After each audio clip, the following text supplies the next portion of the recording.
Basic to advance में आज हमारा जो सबसे इंपॉर्टेंट हो सकता है किसी भी स्टॉक ट्रेडर के लिए या स्टॉक मार्केट में लर्निंग पर्सपेक्टिव से, वो है ग्रीक्स। हाँ, हमारे स्टॉक मार्केट के ग्रीक्स और ये बहुत सारे हैं। एक एक करके सबके बारे में जानते हैं। पहला जो सबसे इंपॉर्टेंट है हमारा डेल्टा। डेल्टा क्या होता है? हमने अपनी क्लास स्टडीज में भी डेल्टा के बारे में बहुत पढ़ा है। डेल्टा होता है चेंज। डेल्टा रिप्रेजेंट करता है चेंज को और उसका सिंबल होता है हमारा ट्राइंगल। ठीक है, तो क्या है delta in the stock market? कह रहा है इट मेजर्स द सेंसिटिविटी। ये सेंसिटिविटी को मेजर करता है ऑफ ऑप्शन प्राइस। ठीक है, किसी ऑप्शन प्राइस के। क्यों? क्योंकि ये चेंज होंगे to the change in price of underlying asset. वो अंडरलाइंग एसेट हो सकता है हमारा इंडेक्स हो या हमारा कोई स्टॉक ऑप्शन हो। ठीक है, सो इसको हमने रिप्रेजेंट कैसे किया? Change in option price to the change in price of underlying asset. Delta हमारे को मिल जाएगा कैसे? चेंज इन प्राइस या change in price of any option divided by change in price of any underlying asset. वो कोई भी हो सकता है एसेट, मेरा कोई भी स्टॉक हो सकता है, यानी अगर मैं स्टॉक ऑप्शन में डील कर रहा हूं तो, या फिर मेरे इंडेक्स हो सकता है जैसे Nifty 50, bank Nifty, bank x. ठीक है, कुछ भी हो सकता है, फिर निफ्टी भी हो सकता है। आई बात समझ में? यहां तक कोई प्रॉब्लम नहीं सर? यहां तक कोई प्रॉब्लम नहीं है। एक बात बता देता हूं, ये सिंपल कोई कंसेप्ट नहीं है जो आपको लर्न करके याद करके ऐसे बैठ जाना है। ये मार्केट में आपको अप्लाई करना है और ऐसी बहुत सारी चीजें हैं जो आपको सीखनी है। और पूरा सीखना चाहते हो ना, तो वीडियो को एंड तक देखना और चैनल को जाके सब्सक्राइब कर लो। ठीक है, आगे क्या कहना चाहता है समझते हैं। ठीक है, देखो समझना, इसकी जो वैल्यू रेंज है वो कहां से कहां तक है और क्या सिग्निफाई करती है, चलते हैं इस बात पे। कह रहा है जो वैल्यू है डेल्टा की वो 0 to 1 होती है for call option. Call option के लिए मतलब मैं मार्केट में तेजी देख रहा हूं। ठीक है, और 0 to -1 होती है फॉर पुट ऑप्शन। ठीक है, मैं मंदी देख रहा हूं, मार्केट गिरने वाली है, गिर सकती है, मेरी एक्सपेक्टेशंस ऐसी ही कुछ है।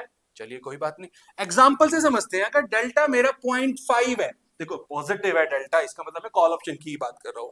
कह रहा है इंडेक्स और कोई भी स्टॉक या फिर मैं अंडरलाइंग एसेट की बात कर रहा हूं, अगर वो इंक्रीज हो रहा है 1 रुपए से, तो उसका कॉल ऑप्शन इंक्रीज होगा 50 पैसे से, यानी 0.5 रुपीज से, क्योंकि मेरा डेल्टा 0.5 है।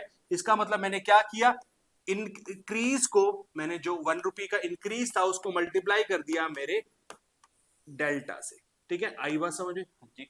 सो सर पुट ऑप्शन के लिए तो नेगेटिव होगा। हाँ जी, ऑब्वियसली देखिए एग्जांपल, कह रहा डेल्टा अगर 0.5 नेगेटिव है, तो जो अंडरलाइंग एसेट का प्राइस अगर 1 रुपए से इंक्रीज हो रहा है ना, ठीक है, 1 रुपी से इंक्रीज हुआ है, तो मेरा पुट ऑप्शन जो है वो डिक्रीज होगा 0.5 रुपीज से। इसीलिए तो बोला जाता है, this is the only reason कि पॉजिटिव डेल्टा होता है for call options and negative delta होता है फॉर पुट ऑप्शंस। देखो पुट ऑप्शंस के लिए नेगेटिव होने का मतलब ये यही है कि अगर मेरा कोई अंडरलाइंग एसेट है, उसका प्राइस 1 रुपए से इंक्रीज हो रहा है, तो जो मेरा ऑप्शन है ना उसका प्राइस डिक्रीज होगा, इसीलिए negative. And vice versa for call options. आई बात समझ में? देखो बहुत इंपॉर्टेंट ग्रीक की बात कर रहे हैं हम लोग।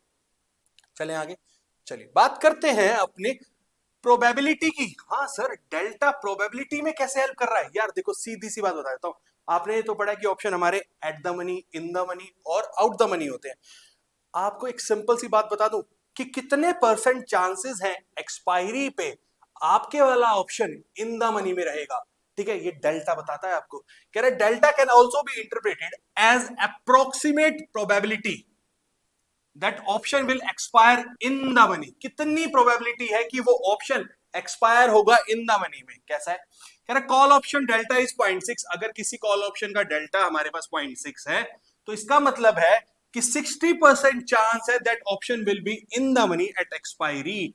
कि मेरा जो वो पर्टिकुलर ऑप्शन है वो 60% इन द मनी में क्लोज होगा एक्सपायरी के दिन। आई बात समझ में? So delta also help us to ascertain the probability कि मेरा ऑप्शन इन द मनी में रहेगा या आउट द मनी में रहेगा। आई बात समझ में? ओके सर, मेरे को प्रोबेबिलिटी वाला पॉइंट समझ आ गया। हेजिंग की बात करते हैं। बेटा हेजिंग, हेजिंग अपने आप में एक बहुत बड़ा कंसेप्ट है।